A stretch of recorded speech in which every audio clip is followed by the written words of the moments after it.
New Seattle CHOP video contradicts. There are some issues with the city's narratives on a teen death. We had two young black men that were unalive during the CHOP Chaz debacle here in Seattle. We've got a wrongful death lawsuit that's going to go to trial early in November, and we've got this video. Let's check out this video. Here we go. But before we check out this video, I want to give you just a little bit of background based on kind of my knowledge of the area.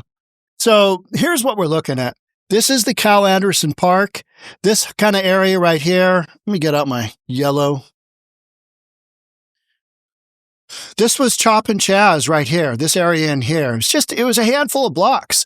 But as you can see, the Seattle Police Department East Precinct is right here. That's red. Now, this was towards the very end of Chop and Chaz when this second murder took place. And it happened right in front. And that's one of the ironic things that nobody really talks about. It happened literally where my pointer is right here. This was Custer's last stand for Antifa during CHOP. They had barricaded themselves in onto this northeast corner of 12th and East Pine Street. And this was where they were holed up. Almost everybody had left. The whole Chop Chaz thing had just, with all the bad publicity, the bad press, the mayor's house had protesters go to it. Antifa went there. The whole thing was just absolutely falling apart. There were accusations of rape happening all the time in where the homeless folks were staying along with Antifa. And so the night of this murder, what took place is you've got a whole bunch of Chop and Chaz security right outside of the Seattle Police Department, which had been abandoned. City of Seattle said, no police. So this area was no police. So you've got an East Precinct right there. It's my understanding that the white Jeep Wagoneer, whatever it was, that may or may not, that was stolen, but might have been a Chop Chaz emergency get around car, because that's what they do. They'd steal them and just drive around because there's no police. You could do it. You could get away with it. So the car had been circling this area. And I remember hearing reports that there's somebody driving around in the afternoon taking shots at the tents because all the tents were loaded up into here, surrounding here. They were down in here. But by the time that this unaliving happened, most all of the security and all of Antifa and Black Lives Matter members were literally parked out behind barricades, behind traffic barricades in front of the police department, and the white Jeep had been circling, taking shots into the encampment, just boop, boop, boop. That's what I heard. That's what everybody else heard. And so when they finally drove this Grand Cherokee north up towards where the last bastion of security was, of people from Antifa, they took on just multiple gunfire, and we'll hear it in the video. It's just pop, pop, pop, pop, pop, pop, pop. There's another video I couldn't find. Maybe it's been taken down, that was looking southbound 12th Avenue and looking as the car came from south to north towards the camera. And I remember counting, I think, 32 shots. So as the car goes north towards the last stand of, you've got tents, you've got awnings, you've got canopies, you've got gear, you've got people literally hanging out behind concrete barricades that Seattle Transportation Department brought in, using those as shields as they're shooting this white vehicle coming up the street. And they shot him so many times that, he didn't make it. He didn't make it. So the city of Seattle is trying to tell the public that the reason that that they don't have any responsibility for his wrongful death, even though there was no police in the area, was that he was shooting out the window of this vehicle during this time. But what this video that we're going to see shows doesn't show any gunfire coming from the vehicle that the two kids were in. In fact, there shows gunfire coming from the other vehicle, which is a silver Nissan Pathfinder. But I had heard, hey, the white rig is shooting randomly at people. Let's go get them, right? Let's watch the video. Here we go. So this is made up with security cameras. Here we're looking at the ball field, getting audio from the ball field. This is Cal Anderson Park, that kind of big green park. And I know it starts off slow.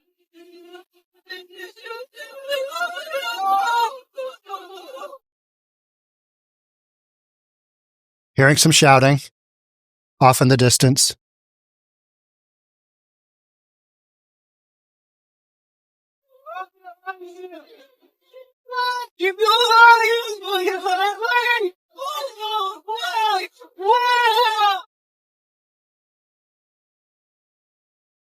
Screaming, yelling at each other what to do.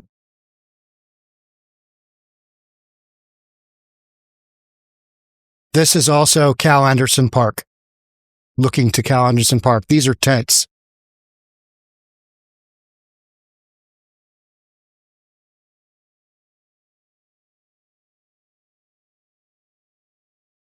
Tires screeching. Engines revving. There goes a car. More shots fired. More shots fired. More shots fired. More shots fired. That was the vehicles we saw with the white vehicle and the silver Pathfinder. They're shooting at each other. And at some point in time, somebody really pissed off the other one, right? I mean, City of Seattle is trying to say that the kid that got killed was shooting out the window of the car. But unfortunately, there's no real footage so far that shows that to be the case.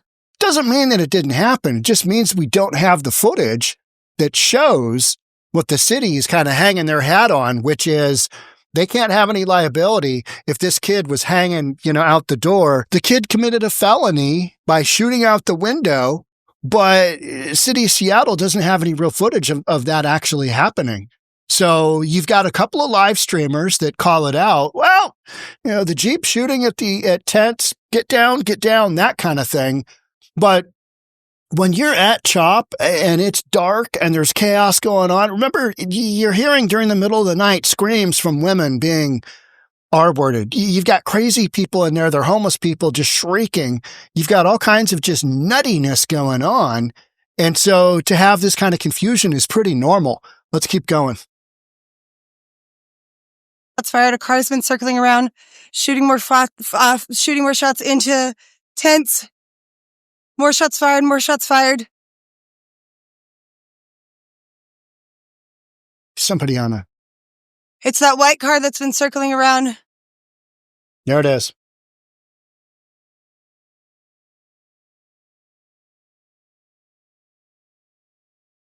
I don't know what I did with my keys. Okay. I need to just think. I need to find these keys. And she's live streaming. I don't know. What did I do with my keys? It's a white Suburban.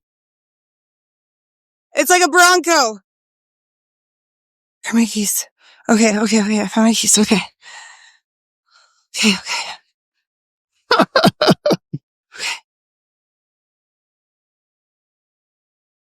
They were there. Deep breath. The dogs are back in the van. The van is locked. I don't hear screaming. I don't know if anybody was injured. Several rounds were fired. 15, 20. I don't know. Yeah, it was a bunch. And this has been ongoing since the afternoon. Yeah, and then I was just standing next to my van and the Jeep just drove right by me. And I was totally exposed. What happens in a lawless environment? Check this out. Verdi!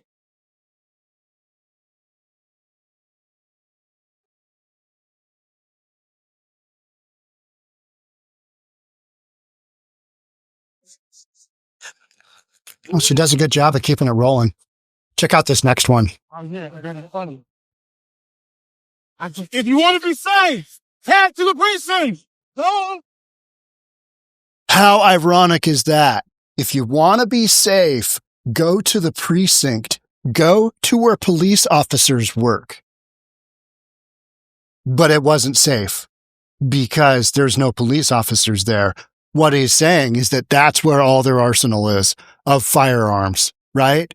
And it's at the precinct that they were barricaded up behind concrete traffic barriers that Seattle's Department of Transportation delivered, because I watched them deliver them and I watched them take them away.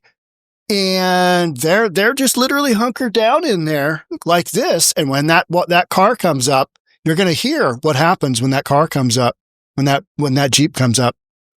Go to the precinct! It's the precinct right now. Last warning! Go to Go the to the precinct! You won't be safe. No, there's shots at the precinct. There's shots at the precinct. There's shot out.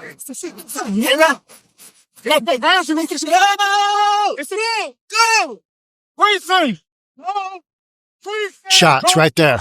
It's the precinct right now. Last warning! And there's a bunch more shots.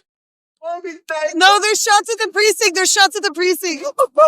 There's shot out.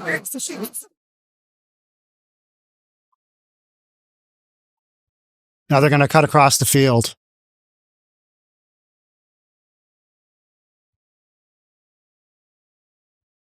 There's a lot of shooting going on right now. There's a car, a white SUV driving around the road. Chaz just popping out shots. So far, as I know, nobody's been wounded or shot. No. So those last shots you heard, those were the shots that killed Antonio Mays Jr. And Antifa did it. Black Lives Matter did it. A coalition did it. The last people who were basically security left on site that had an abandoned CHOP were left there. And that's what happened. They rolled up, the white car blasted into one of these barricades, kind of ricocheted off, just boom, came in, boom, and they just lit them up with gunfire. Somewhere around, I remember counting 30, 31 gunshots. It was hard to tell. There was so many because you had multiple shooters, in my opinion, shooting at the same time at this vehicle as it comes in. And the kid was just riddled with bullets. He just was. He was riddled with bullets. So, and the other kid was as well. The other kid had major, and we'll read about that. But this is all new footage that's been put together with this timeline kind of here.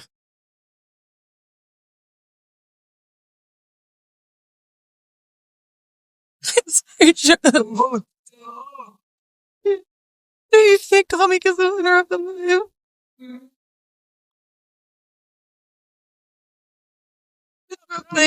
Difficult. Bullshit, if anybody's got extra cash, you could throw down for me to get a bulletproof vest.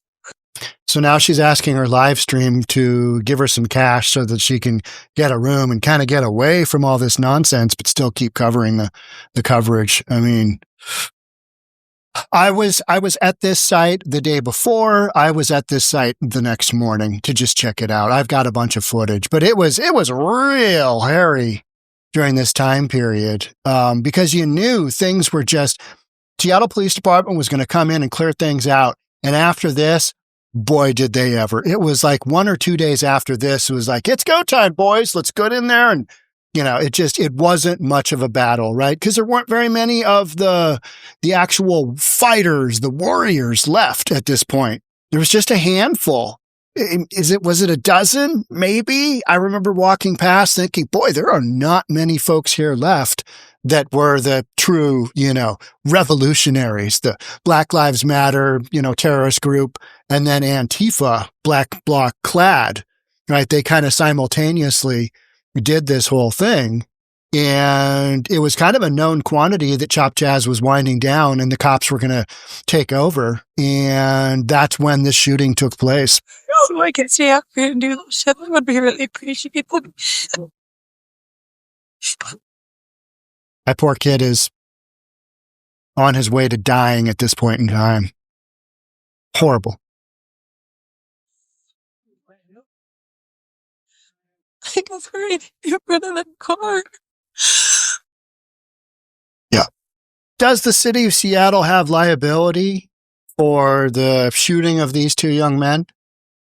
for the murders of these two young men? I think so. I think so, because when you basically leave an area lawless and criminals step in and do criminal things, including just these kids. This kid was 16 years old that got killed. His sidekick was 14 years old. 14 years old, driving around in a stolen gun, a stolen car, allegedly shooting at people. And then he got killed. New records and videos released ahead of a November 3rd trial appear to contradict Seattle officials and protesters' narratives. Well, I think you've got some more information here. You've got some more video about the unsolved killing of a black teenager that led to the end of the Capitol Hill Occupy protest. The other kid that got murdered, the Marcus Long, I believe it was, that did the killing, he got 13 years, I think, in prison for murder. Significant questions about the death of the 16-year-old Antonio Mays Jr. remained an unhealed wound from the summer of 2020 when police blasted protesters with crowd control weapons. Yeah, because they deserved it.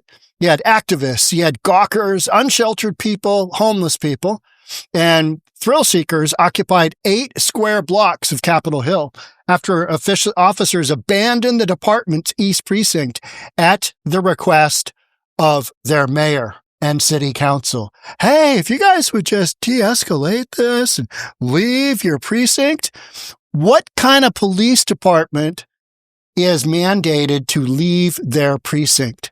I mean, this is Seattle leadership at its finest. Mayor Jenny Durkin said, oh, it could be the summer of love. And then this happens after the other kid, after the accusations of rape, after the just all kinds of criminal activity that had happened. And CHOP impact continues to reverberate on a national level as the Trump administration conjures images from Seattle streets. This is written by the Seattle Times and KUOW, our local NPR. So it's got a wildly liberal slant, right? It's just going to. In 2020, to justify the presence of federal troops in American cities today, because they need it. Memphis needed it. Trump sent the troops there. Criminal activity drops. Weird how that happens.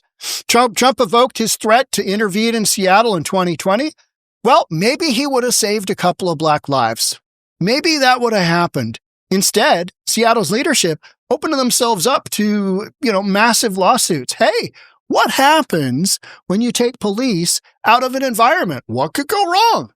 Well, somebody's kid gets murdered. 2 kids get murdered. That's what happens. The last moments of May's life were spent racing away from Seattle CHOP protest zone in a silver Nissan Pathfinder. Yes, the one that was chasing him continuously. What happened? Well, they lit him up. And he was alive when they found him, I believe.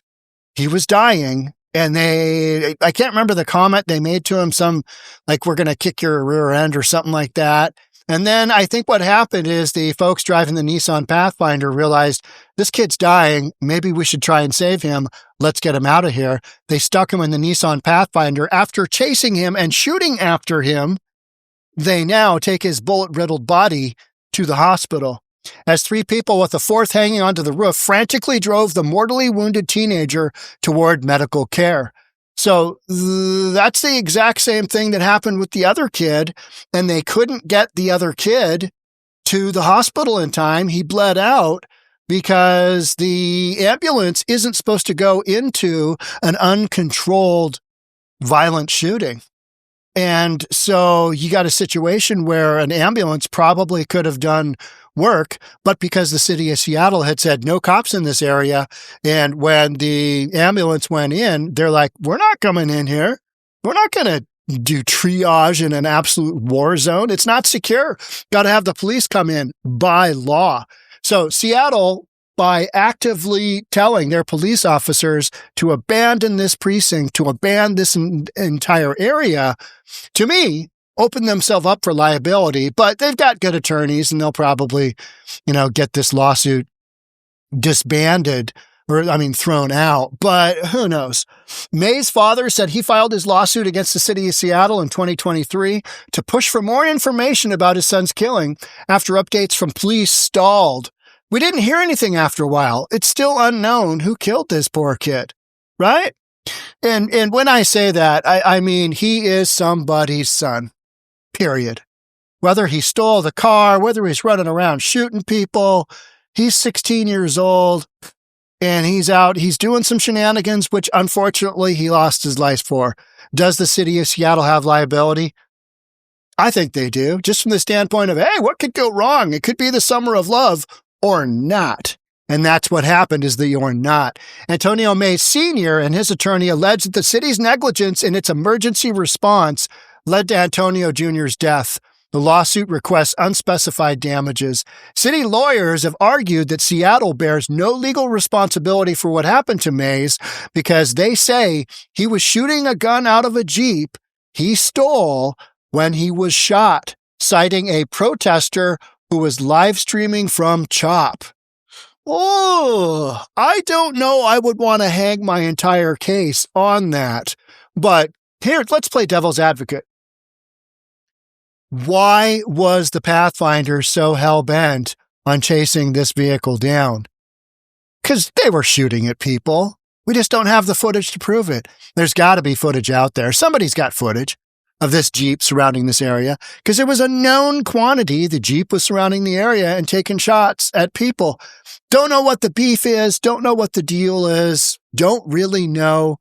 But something caused this entire Chop Chaz contingency of people to go after the white rig, because they were probably shooting a gun in at the people at CHOP. Hundreds of pages of newly released records obtained from King County Superior Court provide the most detailed account of the events leading up to and after the shooting. Many do not support the city's version of events. Oh, interesting. We're not even going to get into the city in all of their infinite wisdom. All of their, officials, elected and otherwise, they lost all their text messages from this period. That's weird. Phone fell in Puget Sound. Lost my phone. IT guy, he reset my phone. I don't know how to work my phone. Something must have happened to it. They've got liability. But is anybody going to win the lawsuit against him? No, not a major one, I don't think. A video analysis commissioned by the city that we just saw suggests that gunfire in the minutes before Mays was killed was aimed at the vehicle Mays was in. I have no reason to believe otherwise. I've seen a bunch of footage of the vehicle coming up and then it just getting laced, just absolutely laced with all those shots. I mean, the fact that the kid wasn't dead upon arrival, to me, was a shocker. These documents could be the last the public sees of new information about Mays' killing, and that's why we're covering it in this podcast. This is new information, and this might be the last we see, kind of giving us insight to what happened. And I don't think anything dramatically different happened than what I've said, which is got killed by Antifa and got killed by Black Lives Matter, killed a young black man at a Black Lives Matter event. I mean, make that make sense. How does that possibly make sense?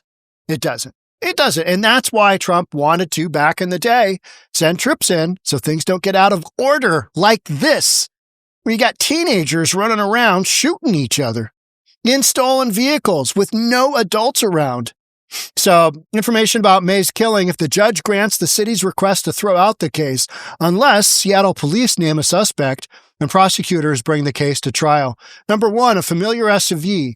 Shots have been fired at Mays from the same Nissan Pathfinder that carried him to medics minutes later. They panicked. This guy might be dead. We got to get him so he doesn't die on us, because otherwise we'll be charged with murder. Same silver Pathfinder that attempted to rescue Mays after he was shot had been carrying people who just minutes earlier were shooting at the Jeep he was in, according to a video analysis. Video analysis commissioned by the city and conducted earlier this year. So 2 people inside the Pathfinder opened fire, and then another teenager through the empty early morning streets of Capitol Hill, the Jeep. So there's 2 kids in the Jeep, and we know that. Nothing in the video analysis, which looked at 8 different videos leading up to the fatal shooting, shows gunfire coming from the white Jeep.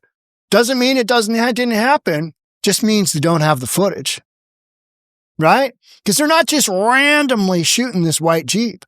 They're shooting at it for a reason. Why is that? Because they felt threatened by what had happened. They felt threatened.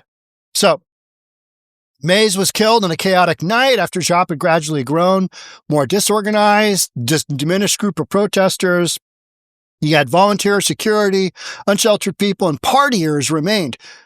And the reason I read that is there's people going there just to party and get drunk and get super high because, hey, there's no cops. We can do whatever the F we want.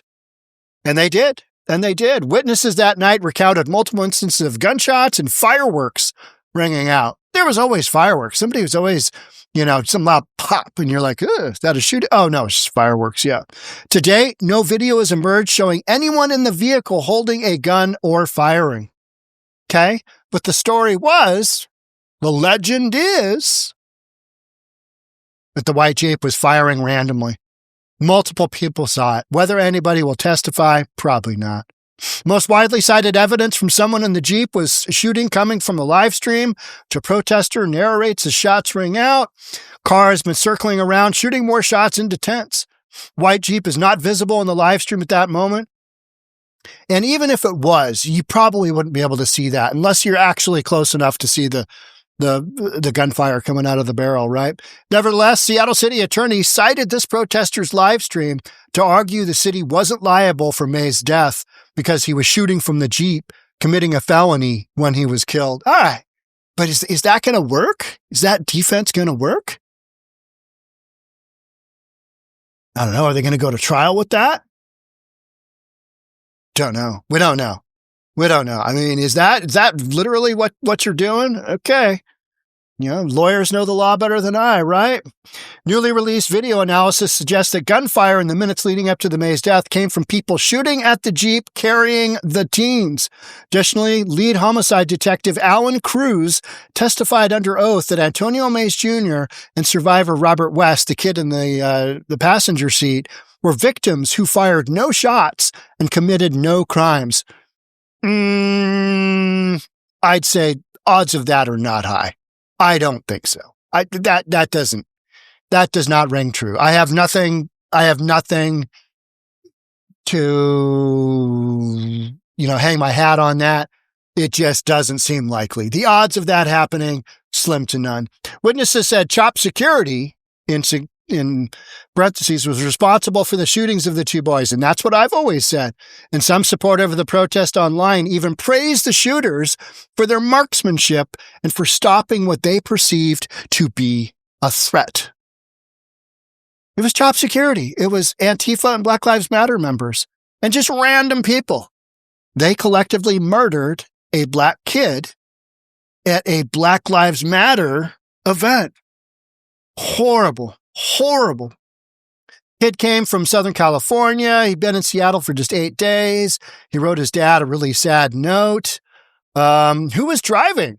There's reason to doubt Mays was driving the Jeep. It's understood that Mays was driving the Jeep, but maybe he wasn't. City contends that Mays was driving the Jeep. However, a protester who transported Mays to medics that night told Mays had been in the passenger seat, and the other kid, West, was driving. Other protesters told Seattle attorneys in Ocean the same thing. Okay, all right. I mean, does it really matter? You know what I mean? I guess as far as the liability issue goes, whether he was in the car in the driver's seat, in the car in the passenger seat, May's autopsy shows almost all his wounds were on the right side of his body, suggesting that bullets entered from the side that was exposed to the passenger side window and door. Okay. All right. Maybe. All right. As part of its defense against the lawsuit, City has argued that Mays stole the Jeep, yet the man who reported his Jeep was stolen that night told police that one of his attackers had an East African accent, which neither of the two boys had. So it was probably just a stolen rig, and they got a hold of it at Chop and Chaz. There was all kinds of these rigs running around. You'd hear these engines just rev, and they'd just be these beat up pieces of crap, and they were stolen. Because why would you be driving your own vehicle around, committing acts of violence, committing crimes in your own car? You wouldn't. So you stole a car, and there was so little oversight from law enforcement that it didn't really matter if you're just running around the community willy-nilly driving your vehicle because you could. Ocean, Antonio Mays Sr.'s attorney, also claims that Cruz, the lead homicide detective on the case, said there was no evidence to suggest Mays was committing a crime. Okay. All right. I mean, okay. Maybe. Controversial witness. Survivor Robert West's testimony is contested. West, who was also in the Jeep, survived the shooting. He's 14 with a brain injury, memory loss, and a seizure disorder. Got his boat rocked by being shot a whole bunch of times because he was in the car with the same kid who got murdered.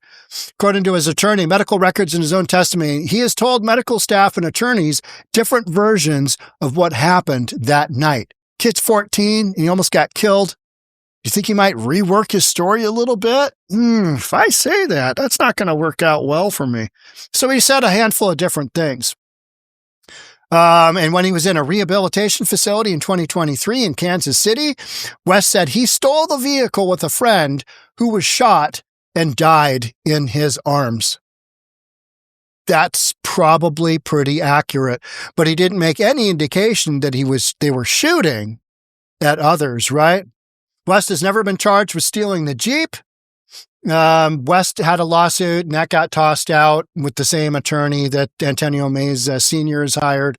As of this month, Seattle City attorneys and Ocean are locked in a contentious battle over West's September deposition and a declaration he filed. West said the boys did not steal the Jeep and that it was a CHOP security pass-around car. You just got a stolen vehicle. They just, you want to drive it, joyride it, take it out to North Bend, should be fine. Bring it back by dawn. City has argued that West may not be competent to testify. Contaminated scene. Get this. Police watched people tamper with evidence of the crime scene but did not intervene. Seattle police have never arrested a suspect in May's death, but say the case remains open and active. They have, since the hours after the killing and up through this year, repeatedly said their investigation was complicated by witnesses tampering with evidence. After the killing, police said detectives were not able to get to the crime scene until 7:45 a.m., nearly 5 hours after the shooting. So imagine Jenny Durkin getting on her phone, just texting like a mofo, chief of police, Carmen Best, and then you got the fire department, and then you've got a whole bunch of people a layer underneath that. They're like, oh my gosh, what are we doing here? Oh, what are we doing here? Oh, what do we do? What do we do? Oh, we got liability. Oh, Summer of Love just went totally tits up. Sorry, ladies. Just went sideways on them. Just absolutely sideways on them, right? And here you are. You got another dead kid. That's when you know Chop Chez is just over. So, however, a video filed in the civil case shows that police had an opportunity to intervene while people were disturbing the crime scene. Shortly after the shooting, at least 9 patrol cars gathered a couple of blocks from CHOP.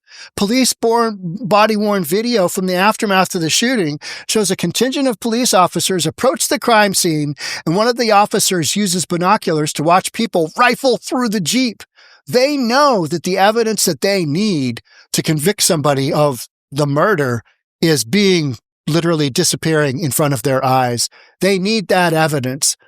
Rather than secure the crime scene as they watch people interfere with potential evidence, the officers are instructed by their incident commander to leave it alone until morning, according to the video. Who made that call? Mayor? Probably. I mean, that's who I would guess, right? Mayor make that call? Probably. Hey, let them clean up the crime scene. We'll never solve it. Problem solved. We don't have to really, go down that road of, Black Lives Matter and Antifa murdered a black kid at a Black Lives Matter event. Yeah. And we've got some liability because we let it happen. Instead, they want to literally muddy the waters, let those kids clean the scene up. And they did. At one point, the video, someone approaches the officers from CHOP with his hands up and offers to help the police. You got anything for us? An officer asks him. Yeah, we're just trying to see if you guys were coming to come in and help or what we got to do next, the man says. Leave the car alone, an officer replies. Quit digging around in it. So they would have taken all the shells out. They would have taken whatever guns were in both vehicles, cleaned those out. They would have wiped the car down. They would have tried to get all the blood out that they could have. I mean, they cleaned it up. They cleaned both cars up. Let them know this, the officer tells the person from CHOP, that we will eventually have control of the vehicle, and when we do, it'll be comprehensively fingerprinted. Moments later, the officers turned around and leave. Police declined to answer a question from reporters this month about why they chose to do so. They were told to. They were told to stand down. They were told to stand down. Hey, this is how we're going to solve this. Not really going to get into this at all. We're just going to kind of let it happen organically, because we don't want to have to address the fact that there was no police force in place when this violent murder took place, when this violent shooting with who knows how many, 30, 40 rounds, maybe more throughout the day. Maybe there are 50 rounds fired. I don't know. But when you have that contrasted with, everything's fine here. It's all good. It's fine. No problems. Don't send in the feds. That's what Trump is addressing when he's saying, hey, down in Portland, I might have to send in the National Guard to help support these buildings, because we know what's happened in the past. And this is what's happened in the past. This is still being played out in the King County court system. And I'll report more for you from the trial when that happens, because there's going to be some stuff in there as well. Make sure you're subscribed, hit that notification bell. I'll see you on the next one. Thanks for joining. Bye for now.